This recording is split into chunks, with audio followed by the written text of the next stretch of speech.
ओम श्री परमात्मने नमः। प्रकरण 12 भाग 2। वह सायंकाल का शांत समय था। मेरे गुरुदेव प्राचीन शास्त्रों की अनुपम व्याख्या कर रहे थे। उनके चरणों में मैं संपूर्ण शांति में था। एक धृष्ट मच्छर इस रसमय वातावरण में घुस आया और मेरा ध्यान अपनी ओर खींचने लगा। उसने जैसे ही अपनी विषैली सुई मेरी जांघ में घुसाई, मैंने स्वाभाविकता ही अपना हाथ प्रतिशोध के लिए ऊपर उठाया। निकटवर्ती प्राण दंड स्थगित कर दो। मुझे पतंजलि के अहिंसा पर सूत्र की समयानुकूल याद आ गई। तुमने अपना काम पूरा क्यों नहीं किया गुरुदेव? क्या आप प्राण हरण का समर्थन करते हैं? नहीं, परंतु अपने मन में तो तुमने उस पर जानलेवा प्रहार कर ही दिया था। मैं समझा नहीं। अहिंसा से पतंजलि का तात्पर्य था हिंसा की इच्छा को भी त्याग देना। युक्तेश्वर जी के लिए मेरा मन खुली किताब की तरह था। यह जगत अहिंसा के अक्षरश पालन के लिए असुविधाजनक रूप से व्यवस्थित है।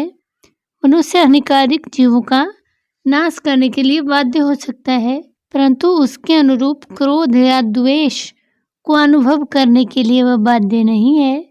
सभी जीवों का माया जगत की हवा पर समान रूप से अधिकार है। जो संत सृष्टि के रहस्य को जान लेता है, वह प्रकृति के असंख्य विस्मयकारी रूपों के साथ तदात्म हो जाता है।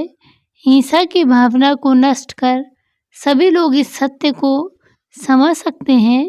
गुरुदेव, क्या हिंसक प्राणी का वध करने की बजाय अपनी बलि दे देनी चाहिए? नहीं, मानव देह अमूल्य है।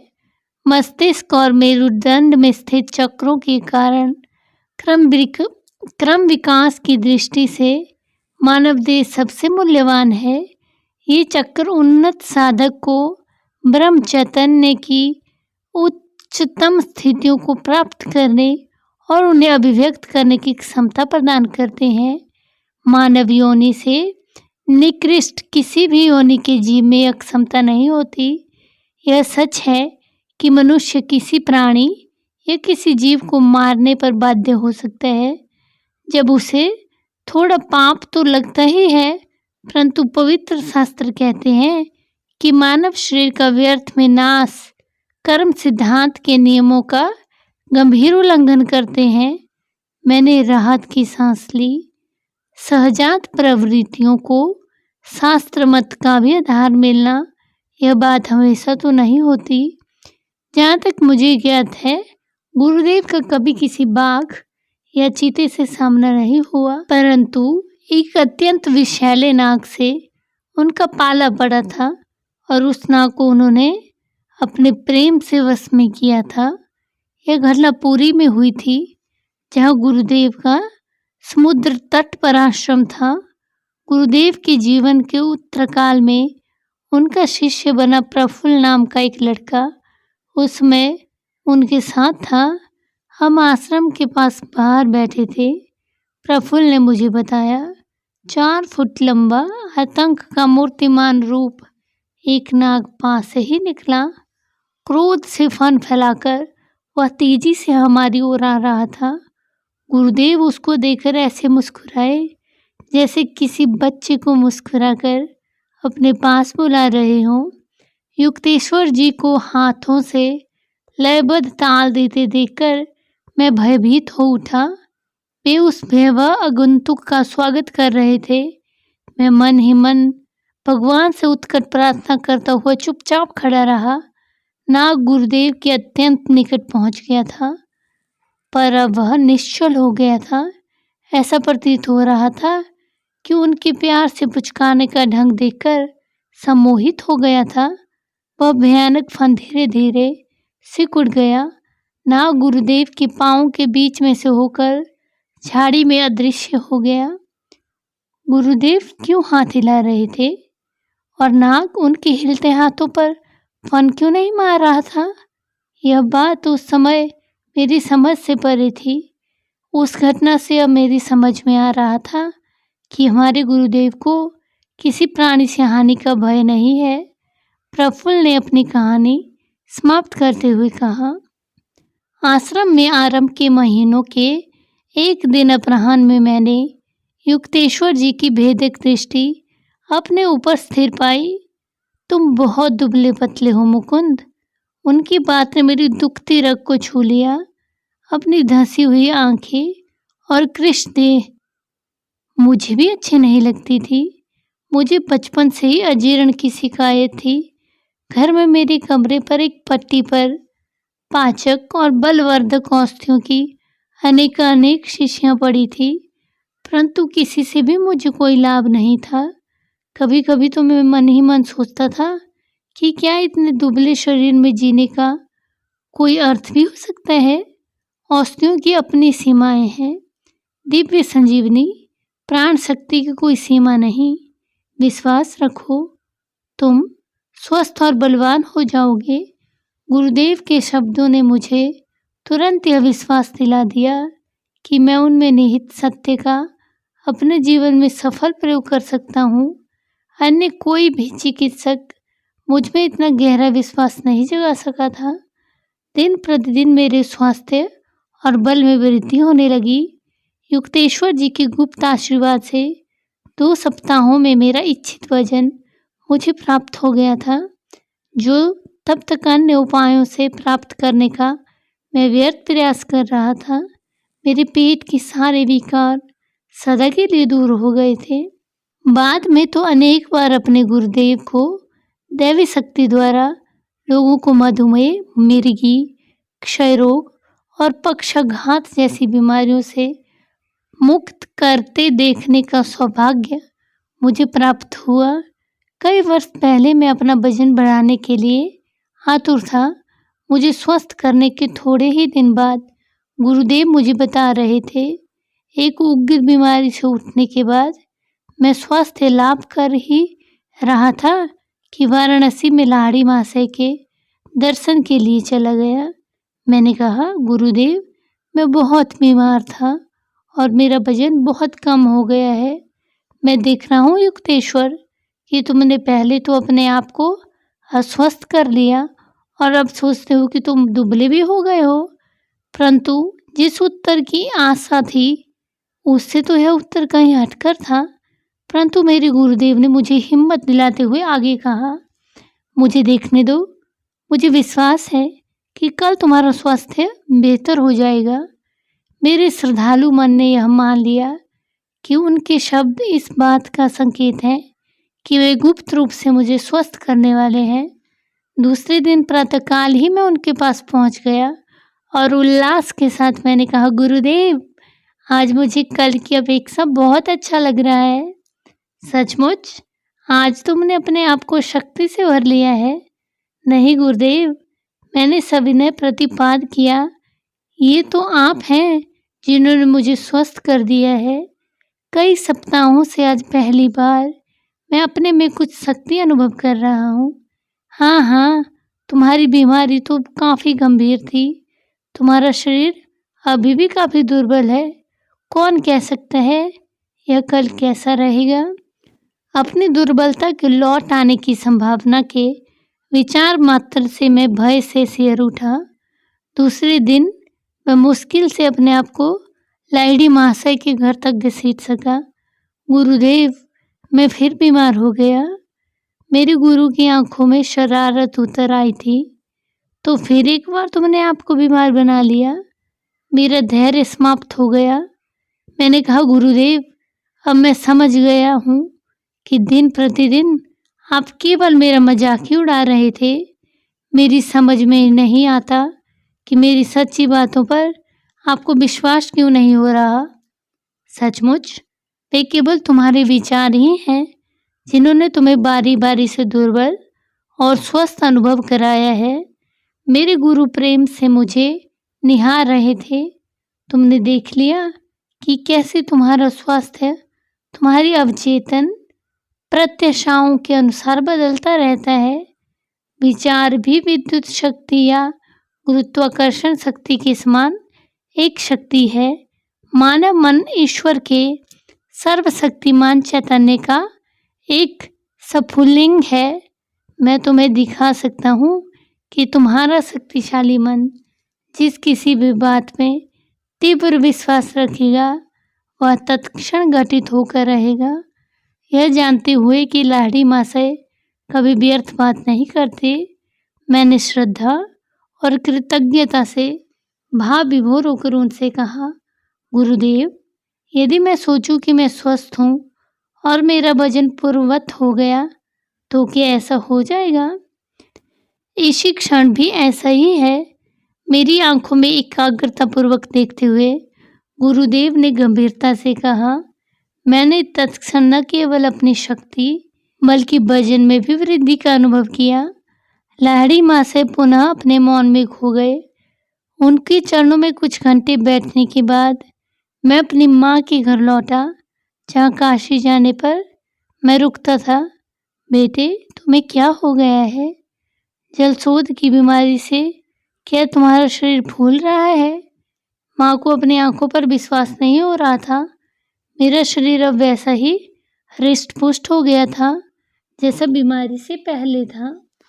मैंने अपना वजन किया तो देखा कि एक दिन में मेरा वजन 50 पाउंड बढ़ गया था और उसके बाद वह वजन हमेशा के लिए बना रहा। जिन मित्रों और अपरिचितों ने मेरा क्षीण शरीर देखा था वे आश्चर्य से हतप्रभ रह गए। उनमें से अनेकों ने इस चमत्कार के परिणाम स्वरूप अपनी जीवन दिशा बदल ली और लाहिड़ी महाशय के शिष्य बन गए। ईश्वर में सदा जागृत मेरे गुरुदेव जानते थे कि यह संसार और कुछ न होकर केवल सृष्टा का मूर्त रूप धारण किया हुआ स्वप्न है। लाहिड़ी महाशय को उस दिव्य स्वप्न दृष्टता के साथ अपनी एकात्मकता का पूर्ण भान था, इसलिए वे दृश्य जगत के स्वप्नानुओं को प्रकट करने या लुप्त करने या उनमें अपनी इच्छा अनुसार कोई भी परिवर्तन करने में समर्थ थे। अंत में श्री युक्तेश्वर जी ने कहा, संपूर्ण सृष्टि विधि नियम के अधीन है। बाह्य सृष्टि में कार्यरत नियम जिनकी खोज वैज्ञानिक कर सकते हैं प्राकृतिक नियम कहलाते हैं, परंतु इन नियमों की अपेक्षा सूक्ष्मतर नियम भी हैं जो अंतश्चेतना के आध्यात्मिक जगत में कार्यरत हैं। इन नियम सिद्धांतों का योग के द्वारा जाना जा सकता है। पदार्थ जगत के सच्चे स्वरूप को पदार्थ विज्ञानी नहीं बल्कि आत्मज्ञानी सीधी वास्तव में समझता है। इस प्रकार के ज्ञान द्वारा ही ईसा मसीह ने उस नौकर के कान को पुनः जोड़ दिया था जिसे उनके एक शिष्य ने काट डाला था। युक्तेश्वर जी शास्त्रों की अद्वितीय व्याख्या करते थे। मेरी अनेक सबसे सुखद स्मृतियाँ उनके प्रवचनों के साथ जुड़ी हुई हैं, परंतु वे अपने विचार रत्न, अवधानता और मूर्ता की राख से कभी नहीं फेंकते थे। मेरे शरीर की थोड़ी सी भी बेचैन हलचल या ध्यान की थोड़ी सी भी अवधानता गुरुदेव की शास्त्र व्याख्या को तत्क्षण बंद कराने के लिए काफ़ी थी। तुम यहाँ नहीं हो। यह एक दिन अपराह्न श्री युक्तेश्वर जी ने यह टिप्पणी करते हुए अपना वाक प्रवाह खंडित किया दिया। सदा की भांति वे मेरे मन योग का निर्ममता से ध्यान रख रहे थे। गुरुदेव, मेरे स्वर में विरोध स्पष्ट था।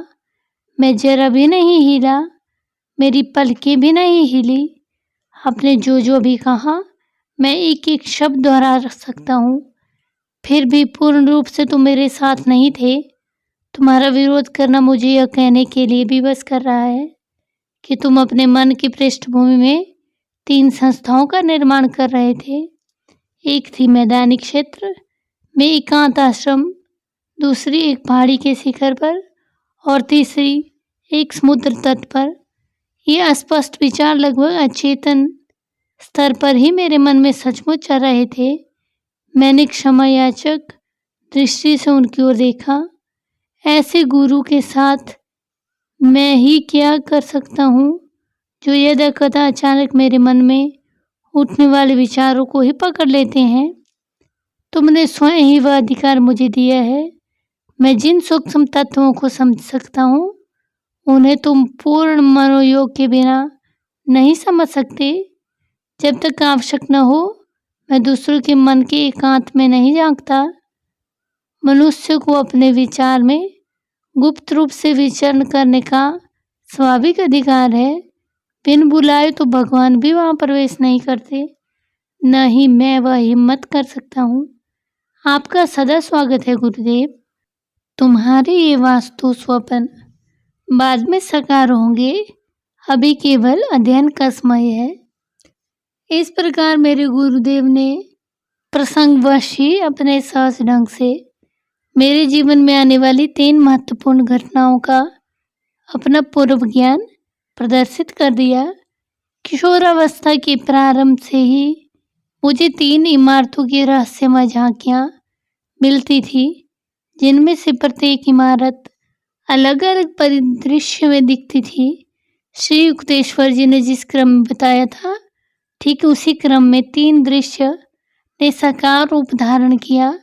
सर्वप्रथम रांची का एक मैदानी क्षेत्र में मेरे द्वारा स्थापित बालकों के लिए योग विद्यालय की स्थापना, फिर लॉस एंजलिस में एक पहाड़ी पर मेरा अमेरिकी मुख्यालय, और उसके बाद विशाल प्रशांत महासागर के तट पर कैलिफोर्निया के एंसिनिटस में एक आश्रम। गुरुदेव कभी गर्व के साथ ऐसा नहीं कहते थे कि मैं भविष्यवाणी करता हूँ कि अमुक अमुक घटना होगी, बल्कि वे संकेत मात्र देते थे। तुम्हें नहीं लगता कि ऐसा हो सकता है? परंतु उनके सादे वक्तव्यों के पीछे भविष्य दृष्टता की शक्ति छिपी रहती थी।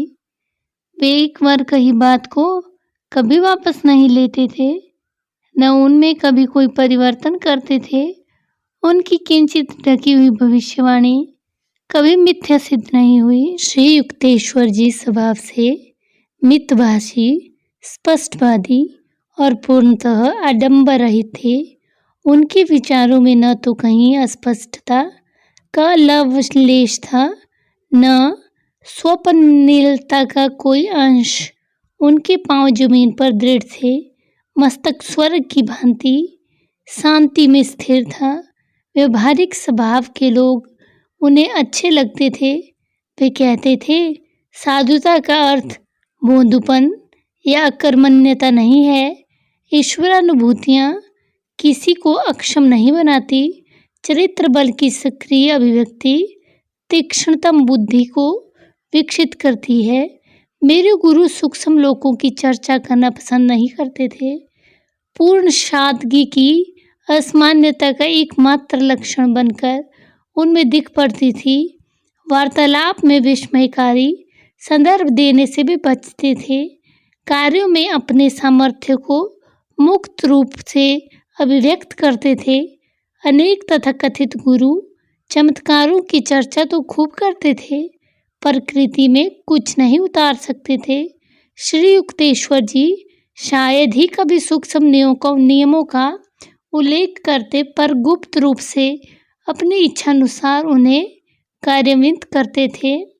आत्मदर्शी पुरुष कभी कोई चमत्कार नहीं करता जब तक उसे अपने अंतर से उसके लिए आज्ञा नहीं मिलती। गुरुदेव कहते थे, ईश्वर नहीं चाहते कि उनकी सृष्टि के रहस्यों को यत्र तत्र सर्वत्र प्रकट किया जाए, और फिर संसार में प्रत्येक व्यक्ति को अपनी स्वतंत्र इच्छा शक्ति का असक्राम्य अधिकार है। कोई संत उस स्वतंत्रता पर कभी अतिक्रमण नहीं करेगा। स्वतः श्री युक्तेश्वर जी का मौन रहना उनके अत्यंत अनंत ब्रह्म की गहरी अनुभूतियों के कारण था। आत्म साक्षात्कार वहीन गुरु अनवरत रूप से जिस ज्ञान को व्यक्त करने में दिन भर व्यस्त रहते हैं, उसके लिए उनके पास कोई समय नहीं बचता था। हिंदू शास्त्रों में एक कहावत है, उथले पुरुषों में छोटे छोटे विचारों की मछलियाँ खूब खलबली मचाती हैं। सागर समान मन में अंतः प्रेरणा के महात्मता से भी शायद ही कोई तरंग उत्पन्न कर पाते हैं। मेरे गुरु के आडंबरहीन, अत्यंत साधारण ब्रह्माचरण के कारण उनके समकालीन लोगों में बहुत कम ऐसे थे जो उन्हें अवतारी पुरुष के रूप में पहचान सके थे। वह कहावत की, जो अपने ज्ञान को छुपा नहीं सकता वह मूर्ख है, मेरे परम ज्ञानी और शांत गुरु पर कभी लागू नहीं हो सकती थी। यद्यपि श्री युक्तेश्वर जी ने भी अन्य मर्त्य लोगों की तरह ही जन्म लिया था, तथापि वे सृष्टि के नियंता के साथ एक बन चुके थे। ईश्वर तत्व में मनुष्य तत्व के विलयन में गुरुदेव ने कोई दुर्लभ बाधा नहीं पाई। बाद में मेरी समझ में आया कि केवल मनुष्य ही आध्यात्मिक प्रयासहीनता के अलावा ऐसी कोई बाधा नहीं होती। श्री युक्तेश्वर जी के पवित्र चरणों का स्पर्श करते समय मैं सदा ही रोमांचित हो उठता था। गुरु का श्रद्धापूर्ण स्पर्श करने से शिष्य आध्यात्मिक शक्ति से परिपूर्ण हो जाता है। एक सूक्ष्म विद्युत धारा प्रवाहित होती है। शिष्य के मस्तिष्क में विद्यमान अवांछनीय प्रवृत्ति प्रणालियां उस प्रवाह में प्राय भस्म हो जाती हैं। उनकी सांसारिक प्रवृत्तियों के खांचों में कल्याणप्रद उथल-पुथल मच जाती है। कम से कम क्षण भर के लिए ही सही वह माया के गुप्त पर्दे उठते अनुभव कर सकता है और परमानंद की सच्चाई की झलक पा सकता है। मैं जब भी अपने गुरु के चरणों पर माथा टेकता था, मेरा संपूर्ण शरीर जैसे एक मुक्ति प्रदायक तेज से भर जाता था। गुरुदेव ने मुझे बताया, जब लाहिड़ी माँ से मौन रहते थे तब भी, या किसी ऐसे विषय पर चर्चा कर रहे हो जो पूर्णतः धार्मिक न हो तब भी, मैंने देखा कि उन्होंने मुझ पर अगाध ज्ञान का संचार कर दिया है। मुझ पर श्री युक्तेश्वर जी का प्रभाव ऐसा ही पड़ता था। यदि मैं कभी चिंतित या अन्य मन से आश्रम में प्रवेश करता तो मेरी मनोवृत्ति अगम्य ढंग से बदल जाती। अपने गुरु के दर्शन मार्ग से ही एक प्रकार की सुखद शांति मुझ में आ जाती। उनके सानिध्य में प्रतिदिन आनंद, शांति और ज्ञान का एक नया अनुभव होता था।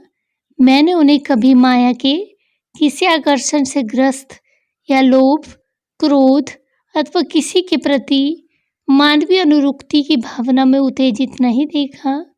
माया का अंधकार धीरे धीरे चुपचाप हमारी ओर बढ़ रहा है। आओ अपने अंतर में अपने घर की ओर भाग चले। शिष्यों को सावधान करने के लिए इन शब्दों द्वारा गुरुदेव नित्य उन्हें क्रिया योग के अभ्यास की आवश्यकता को याद दिलाते थे। कभी कभी कोई नया शिष्य योगाभ्यास के लिए अपनी योग्यता के बारे में संदेह प्रकट कर देता था। अतीत को भूल जाओ, श्री युक्तेश्वर जी उसे सांत्वना देते हुए कहते। सभी लोगों का बीता हुआ जीवन अनेक कलंकों से कलुषित है।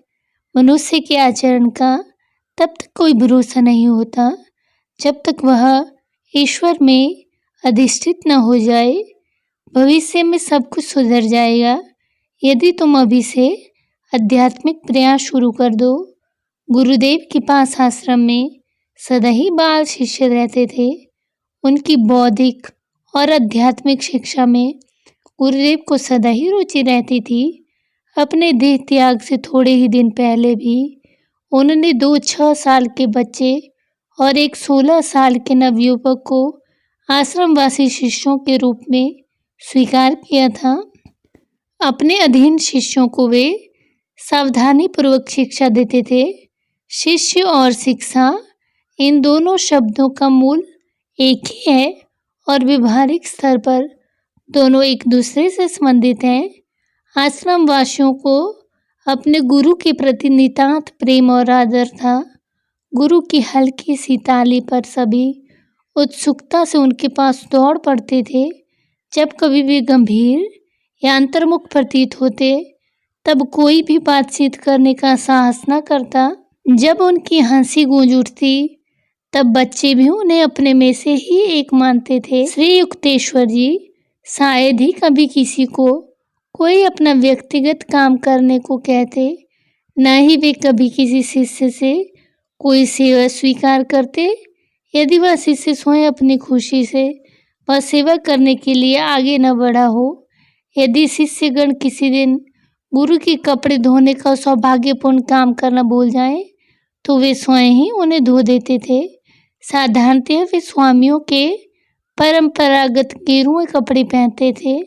घर के अंदर वे बिना फीते के जूते पहनते, जो योगियों की प्रथा के अनुसार व्याघ्र चरम या मृग चरम के बनाए जाते थे।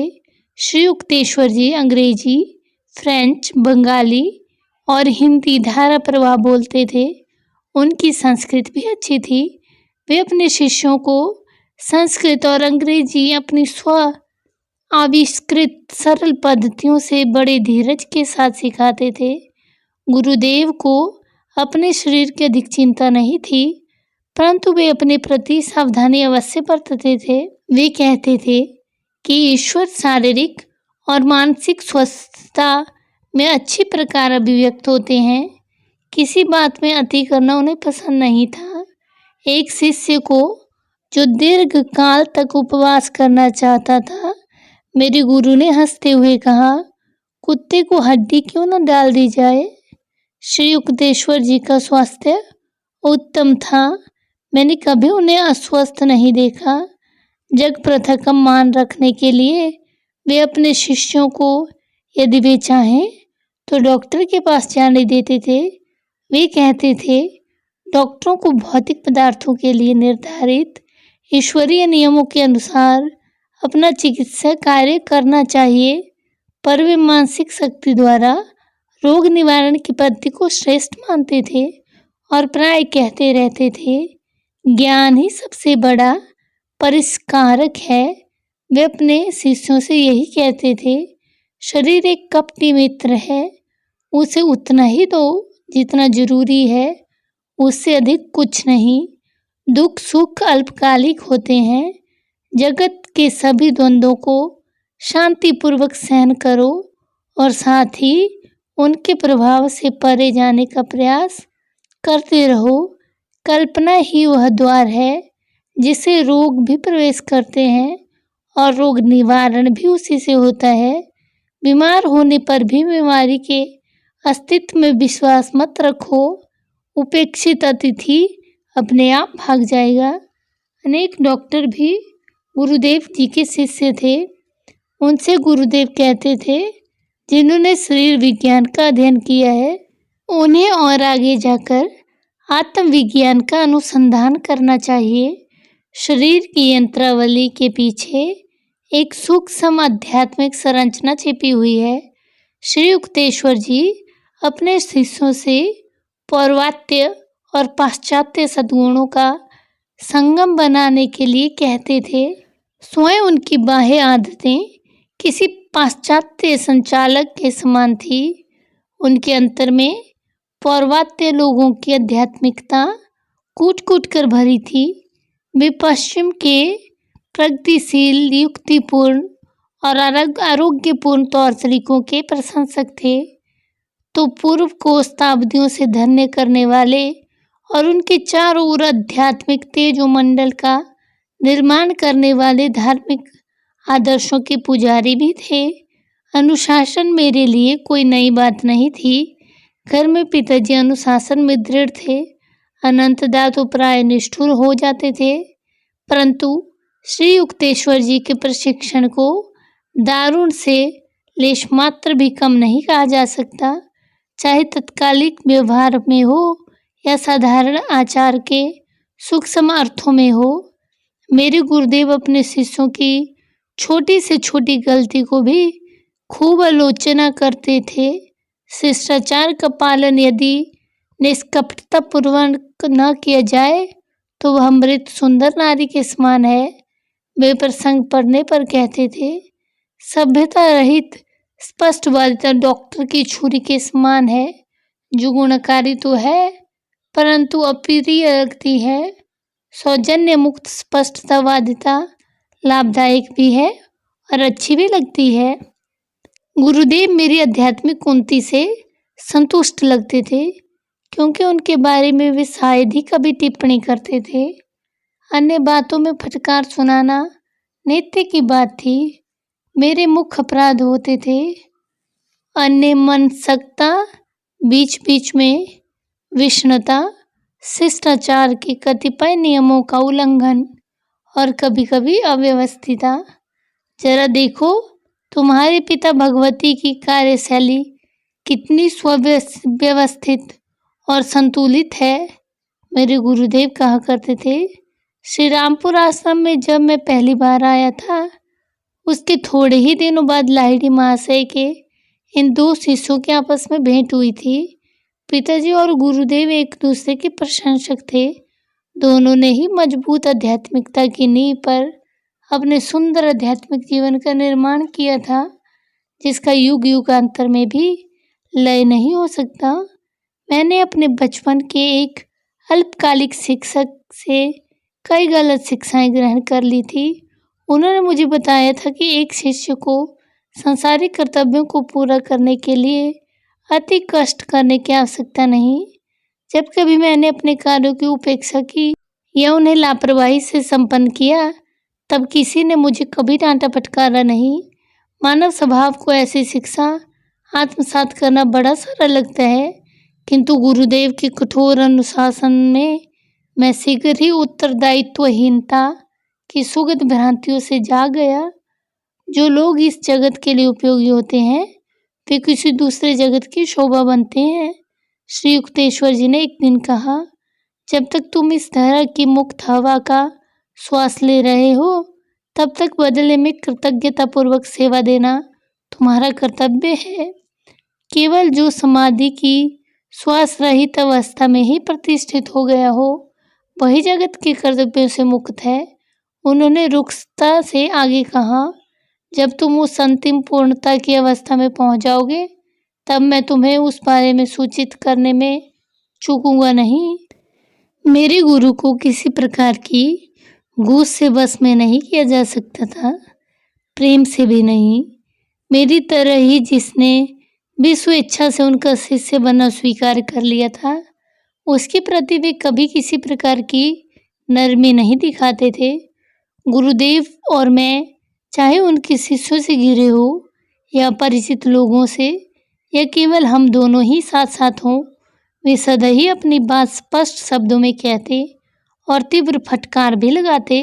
थोड़ा सा भी अवधान या थोड़ी सी भी असंगति होने पर उनकी डांट फटकार से बचना असंभव था।